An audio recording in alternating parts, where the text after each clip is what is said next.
Olá, caros alunos e alunas da disciplina História da Ciência, da Técnica e da Tecnologia. Aqui é o professor Olavo novamente. Sejam bem-vindos à nossa terceira aula. Prometo que essa videoaula será bastante curta comparado com a aula passada, que foi bastante cansativa, eu admito. Na nossa última aula, nos debruçamos brevemente sobre um pequeno recorte da história da ciência. Especificamente, discutimos a mudança na nossa visão de mundo, desde o geocentrismo aristotélico até o heliocentrismo de Copérnico, sem deixar de complementar, é claro, com um pouco sobre Galileu, Kepler e Newton. Lembro também que bem no final da aula fiz uma breve menção a Albert Einstein e sua teoria da relatividade geral. Sugeri também que vocês assistissem um vídeo sobre o astrônomo americano Edwin Hubble, mostrando como suas descobertas, combinadas com a relatividade de Einstein, nos levou à teoria do Big Bang e à ideia de expansão do nosso universo. Na aula de hoje, como o próprio nome já diz, olharemos para a ciência e a tecnologia, mas através do prisma da ética. Para isso, escolhi como temas delineadores duas histórias dramáticas ocorridas no século passado que mostram que a ciência e a tecnologia estão em uma posição diametralmente oposta à da neutralidade na história do ser humano. Para contar a primeira história, teremos que retornar a Albert Einstein, pois nossa história está intimamente relacionada com a sua mais célebre equação: E é igual a mc². Mas antes, vamos mostrar o contexto no qual Einstein surgiu.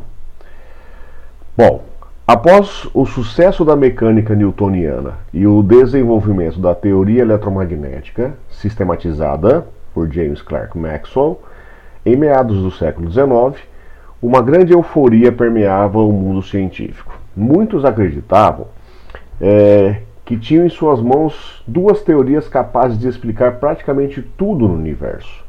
Particularmente, o físico britânico Lord Kelvin chegou a proclamar as seguintes palavras: "No céu azul da física existem apenas duas nuvens a serem dirimidas." Infelizmente, Kelvin não viveu o suficiente para ver que as tentativas para dirimir essas duas nuvens acabariam por gerar uma grande revolução na física, dando origem à teoria da relatividade e à mecânica quântica. Nascido em 1879 na cidade de Ulm, na Alemanha, Einstein foi o criador da teoria da relatividade e deu enormes contribuições para o desenvolvimento da mecânica quântica. Ao receber o seu diploma de professor de Física e Matemática pela Escola Politécnica de Zurique, Einstein não conseguiu emprego em nenhuma universidade e acabou por aceitar trabalho temporário no escritório de patentes da cidade de Berna, na Suíça. Apesar do trabalho árduo no escritório, Einstein encontrou tempo para continuar se dedicando aos estudos e à pesquisa. Surpreendentemente, trabalhando praticamente sozinho e sem estar vinculado ao meio acadêmico, em 1905 ele publica 4 artigos que revolucionaram a física para sempre. Nesses artigos, além de apresentar a primeira parte da teoria da relatividade e de contribuir decisivamente para a recém-nascida física quântica, no último dos artigos, publicado em 21 de novembro, ele apresenta sua célebre equação E é igual a mc², na qual ele propõe que a massa e energia são equivalentes, ou seja, podem converter-se uma na outra. Vale destacar, aqui, dá uma olhadinha, a fórmula, que C é a velocidade da luz no vácuo e vale 300 milhões de metros por segundo, ou, para quem se lembra de potências de 10, 3 vezes 10 elevado a oitava metros por segundo. Ao quadrado, esse número torna-se 9 vezes 10 elevado a 16, ou seja, 90 quatrilhões. O que quero dizer é que se uma pequena massa for transformada de alguma forma em energia, pela equação, essa energia será assustadoramente grande.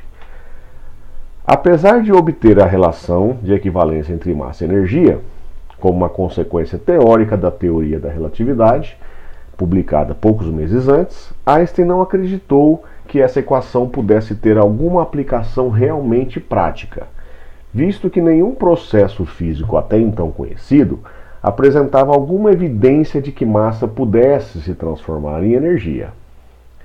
Contemporaneamente aos estudos de Einstein, no entanto, muitas descobertas em relação à constituição da matéria estavam sendo feitas.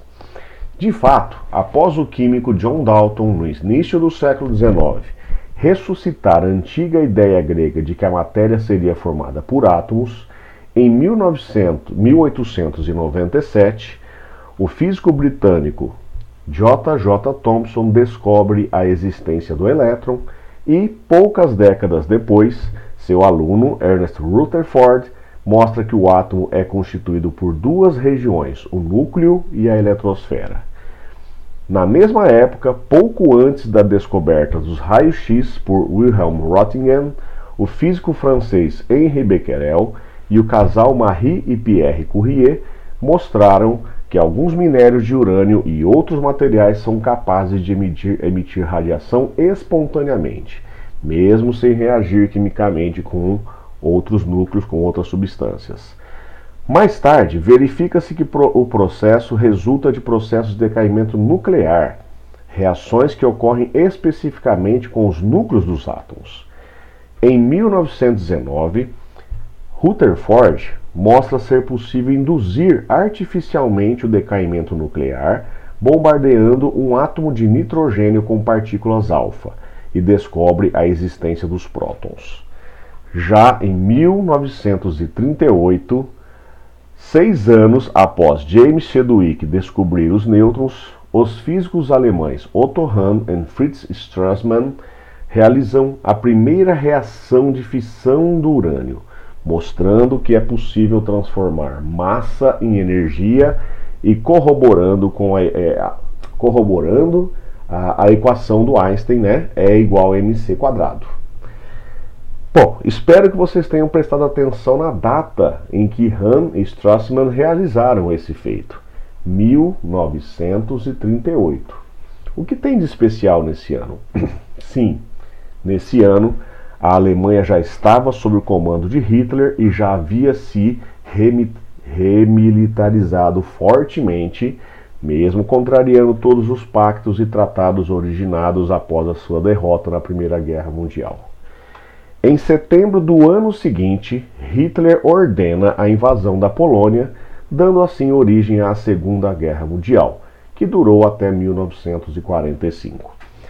Não quero detalhar aqui a carnificina que o mundo presenciou nesses 6 anos, mas vou passar apenas a régua para dar um triste saldo final.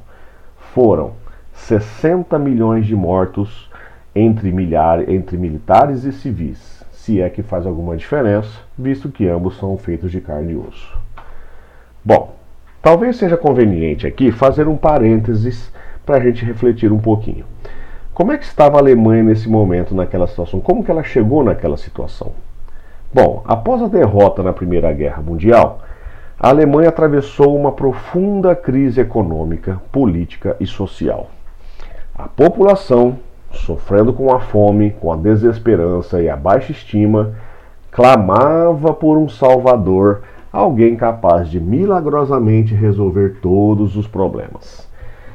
Aproveitando a crítica situação do país, um ex-soldado de origem austríaca e que lutou ao lado da Alemanha na Primeira Guerra Mundial ganha notoriedade perante a população por meio de um discurso inflamado e de ódio, no qual ele faz apologia à violência e culpa pequenas minorias pelas mazelas que o país estava sofrendo. Poucos anos depois, esse ex-soldado sobe ao poder e torna-se o líder supremo do país. Claro, o ex-soldado era nada mais nada menos que Adolf Hitler. Eu, particularmente, não gosto muito daquela difundida ideia de que a história se repete. Prefiro seguir os ideais de Heráclito. Um homem nunca pode tomar banho 2 dias seguintes no mesmo rio, pois no dia seguinte o homem já não é o mesmo homem e as águas do rio já não são as mesmas. Mas vou fechar logo esse parênteses admitindo que às vezes parece que o homem é o mesmo e as águas parecem não estarem fluindo. Pensem daí que eu penso daqui o motivo desse parênteses. Voltando ao tema principal da nossa primeira história, pouco tempo depois de Otto Hahn e Fritz realizarem a fissão do urânio, Einstein recebe em sua casa a visita do físico húngaro Leo Szilard. Nesta época, Einstein já vivia em Princeton, nos Estados Unidos, pois havia fugido da Alemanha quando Hitler sobe ao poder em 1933. Szilard apresenta para Einstein as últimas novidades sobre a fissão do urânio e aponta para os riscos dos alemães, estarem com projetos para a construção de uma bomba de fissão nuclear. Eles então resolvem escrever uma carta ao então presidente dos Estados Unidos, Franklin Roosevelt, alertando sobre esses perigos. Segue a carta na íntegra e alguns trechos que eu destaquei. Na carta ele começa: Senhor, alguns trabalhos recentes de Enrico Fermi e Leo Szilard que me foram comunicados em manuscrito levaram-me a crer que o elemento urânio possa ser transformado em uma nova e importante fonte de energia em um futuro próximo. No decorrer dos últimos 4 meses foi provado que é possível a criação de uma reação nuclear em cadeia em uma grande massa de urânio, através da qual vastas quantidades de energia e grandes quantidades de novos elementos semelhantes ao rádio são gerados.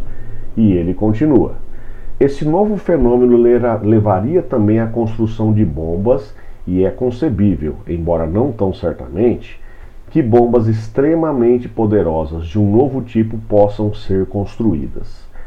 Uma única bomba desse tipo, carregada por um barco e explodida em um porto, pode muito bem destruir todo o porto juntamente com parte do território circundante. Contudo, tais bombas podem muito bem revelar-se demasiado pesadas para o transporte por via aérea. Infelizmente, veremos que ele estava errado nesse ponto. Bom, como sabemos, os Estados Unidos oficialmente só entram na Segunda Guerra Mundial após o ataque japonês à base de Pearl Harbor, no Havaí, em dezembro de 1941. Pouco tempo antes, no entanto, os Estados Unidos já haviam dado início ao famoso Projeto Manhattan.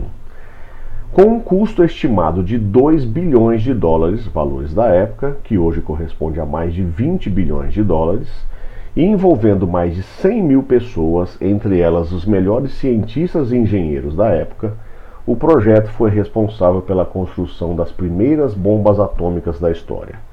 A primeira delas, denominada Trinity, foi detonada apenas como um teste, no deserto do Novo México, no dia 16 de julho de 1945. As duas seguintes, no entanto, denominadas de Little Boy e Fat Man, foram lançadas nos dias 6 e 9 de agosto sobre as cidades japonesas de Hiroshima e Nagasaki, destruindo completamente as duas cidades e deixando um total de mais de 200 mil mortos e nos legando ainda um mundo que nunca mais seria o mesmo. Dizem que Einstein, ao saber dos ataques sobre as cidades japonesas, disse: pobre de mim. Ele passou o resto de sua vida militando fortemente pelo pacifismo e contra as armas nucleares. E certa vez admitiu: eu cometi o maior erro da minha vida quando assinei a carta ao presidente Roosevelt, recomendando que fossem construídas bombas atômicas.